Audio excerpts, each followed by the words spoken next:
wind makes its own sound, so does the water, so does the earth, in fact, so does the sky.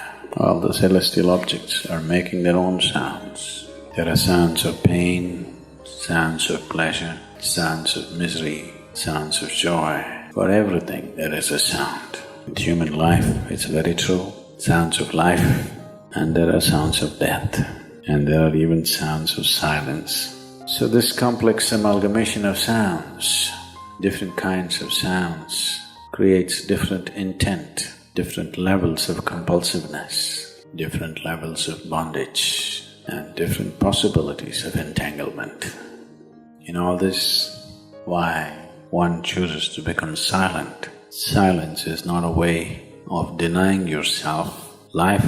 It is not even about denying yourself articulation. Silence is about moving from compulsiveness to consciousness. All sounds represent different forms and different dimensions of compulsiveness. When one chooses to become conscious, not be entangled in the compulsive nature of the existence, he naturally chooses to become silent. Silence does not mean shutting your mouth silence, plugging your ears silence. You can sing in silence, you can dance in silence, you can even speak in silence, you can even scream in silence. Does not mean when everybody is silent you scream, that is not screaming in silence. Because sound is of the surface, silence is of the core. It is only the surface which makes the sound. Now the water is hitting the surface and making the sound. Deep down, there is no sound. That is so with life. On the surface, it is a very complex mesh of sounds, a maze of sounds happening. But at the core, there is no sound. There is no word for no sound in English language.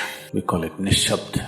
That means absence of sound, a total absence of sound. Absence of sound means absence of reverberation. Absence of reverberation means absence of life. Absence of life means absence of creation. Absence of creation means absence of the creator too.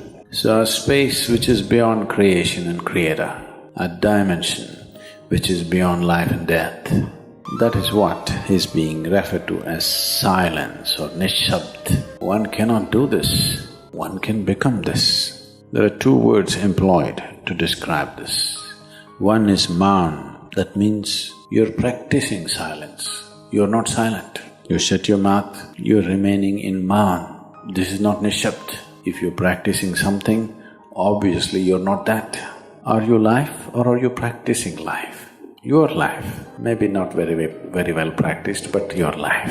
Similarly, there is a difference between practicing silence and becoming silence. Practicing silence starts as a certain restriction, but slowly, as one practices silence, one can possibly become silent. One can become silent in intense activity, but nobody can keep up intense activity forever. Moments of intense activity are only moments, nobody can sustain it.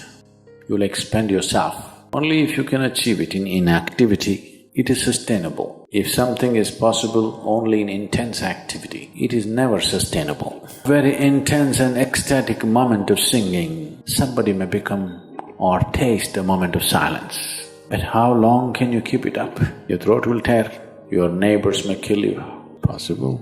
So this possibility of coming to silence or becoming silent also means to become still, to become utterly still. Stillness can be achieved in so many ways. If you watch a snake, he's still. If you watch a tiger which is on a hunt, absolutely still, charged but still. These are all different dimensions of stillness practiced for survival. If a snake moves too often, he'll get killed. If a tiger does not know how to be still, he'll never get his food. These are all acts of survival. A human being, for survival, he has to be active. Only when his vision falls upon something which is beyond survival, then he will think of stillness. Then he will understand as he observes himself, as he notices the complexity of one's compulsions. He understands the only way to solve it is to become still. To train this body, to train this mind, to become still takes some effort. If one is simply blissed out, he will become still. But otherwise, one has to work bit by bit, one has to work to bring this body to absolute stillness. Most people cannot hold their body in one place. A man is ill only because he does not know how to be still. Because in stillness, you're in touch with a dimension way beyond creation. Once one is in touch with that, there is no such thing as illness. If I sit here and the body rots and falls down, still there is no illness, it's just there. Because in fact, when one becomes utterly still, he may not be able to hold on to the body unless he learns the tricks, the mechanism of the body. So why should I become still? Will I lose my body? Anyway, you will lose your body.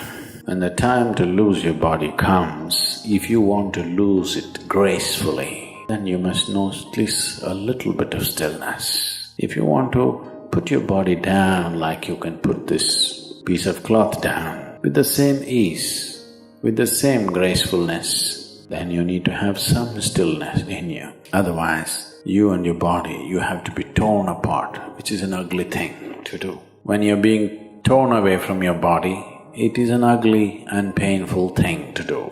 Unless you can keep it down, there's no grace in life. So if one has to attain to that grace, at least a certain amount of stillness has to enter your life.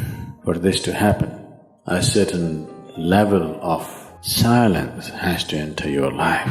If right now it is not coming, at least practicing a little bit of Maun. In an hour, if you're speaking 1573 words right now, articulate the same things that you're saying with half the number of words. Suddenly you will become extremely conscious of everything. Right now, our oral diarrhea is happening. If you have to hold back half the words and still say the same things, now you have to be very conscious, otherwise you cannot say it. In an hour, normally what number of words you utter, make it half.